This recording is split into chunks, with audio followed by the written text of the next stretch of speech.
Hello everyone, it's Carbell Sarfo once again, your amazing friend, your amazing friend, your amazing friend. Today, I want to talk to you about how a fresher, whether you're a recent graduate or you're just entering into the workforce, can have an amazing LinkedIn profile that screams potential, potential, potential, and not I'm kind of here. By the end of this video, you're going to look at how you can make your profile stand out. Look very professional and not just any mediocre one. And let's get straight into it. Now, I'm not going to go in detail about your banner, your headline, your profile picture, and a few things that you need to make a very amazing profile. But I'm going to talk to you about the simple things that you can do if you have already started your profile or you already have a profile that you can just add up to make things much better. And the very first one of them is your experience section. I know coming out from the university or college, or if you're even a recent graduate with little or no work experience, it can be hard. It can be also intimidating. You don't want to say that you are here meanwhile you are here, and you don't want to say you are here too when you are here. You definitely don't want to say you are here meanwhile you are here.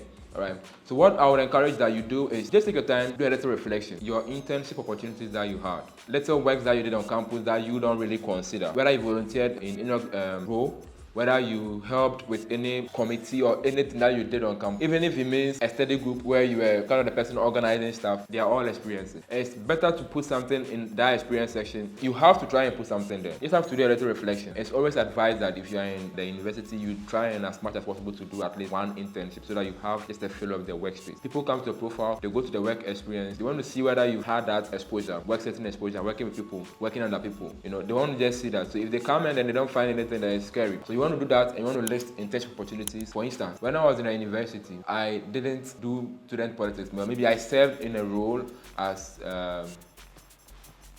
what role did I say once again?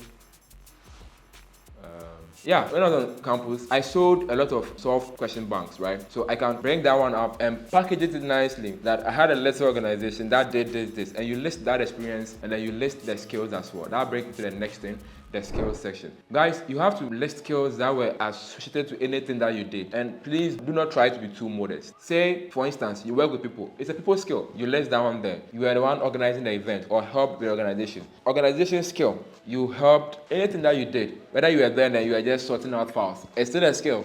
Whether you're there and you're being asked to run little errands, it's still a skill. All those skills you have to list under the skills section. It really helps because when people do go to LinkedIn and they're searching for things and they are trying to filter things down just to meet their skills in certain areas, you are more likely to pop up if these skills are also on your profile.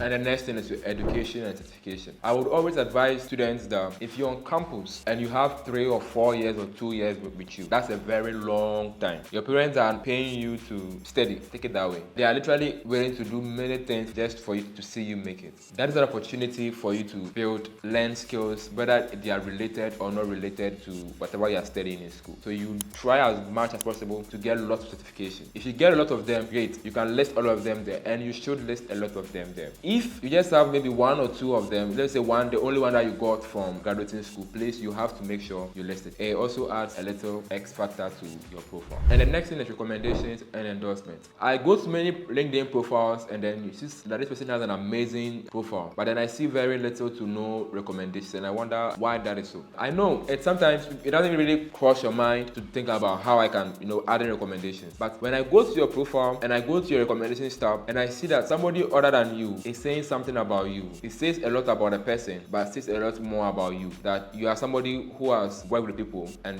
they are actually validating the things that you have done. It adds a little extra layer. So if you can get recommendations from your supervisors, your lecturers, great. If you can't get some from them, look around. Whom did you work with in any setting, right? That is the next person. Talk to that person and ask for recommendations. Let them share their experience working with you. It will be a very good. You get at least minimum 2-3 recommendations on your profile, and that gives you a little layer. If you're wondering how to request for recommendations, I have a video where I show exactly how you can go about it. It's a very short, less than 3, 4, 5 minute video. You can find it by clicking here.